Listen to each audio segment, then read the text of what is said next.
Salut à tous, c'est César de King et aujourd'hui on se retrouve pour une nouvelle vidéo où je vais vous parler d'une chose très importante. Donc cette chose c'est qu'est-ce qu'il faut faire et ne pas faire quand son téléphone tombe de l'eau. Donc tout d'abord, quand votre téléphone tombe dans l'eau, ce qui m'est arrivé plusieurs fois, j'ai réussi à le sauver une ou deux fois.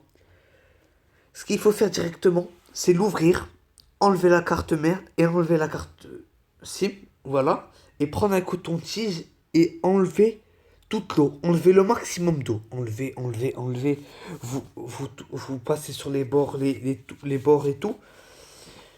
Puis, ce qu'il faut faire surtout, c'est prendre un petit sachet. Vous avez deux choix. Un petit sachet, vous mettez à l'intérieur ou du riz.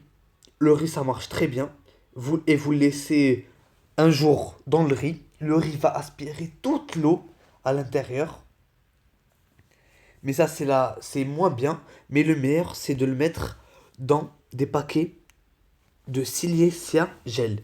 Vous voyez, ça, c'est le petit sachet qu'on vous donne quand vous ouvrez des paquets high-tech ou des boîtes.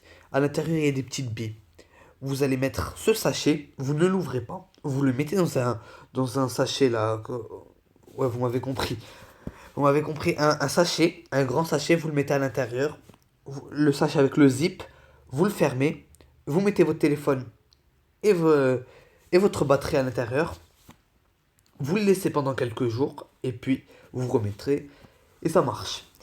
Et la chose à ne surtout pas faire, ça se voit, il ne faut pas le mettre dans le micro-ondes ni sur un radiateur. Il ne faut vraiment pas faire ça. Mais le plus important, ce qu'il ne faut jamais faire, c'est utiliser le sèche-cheveux.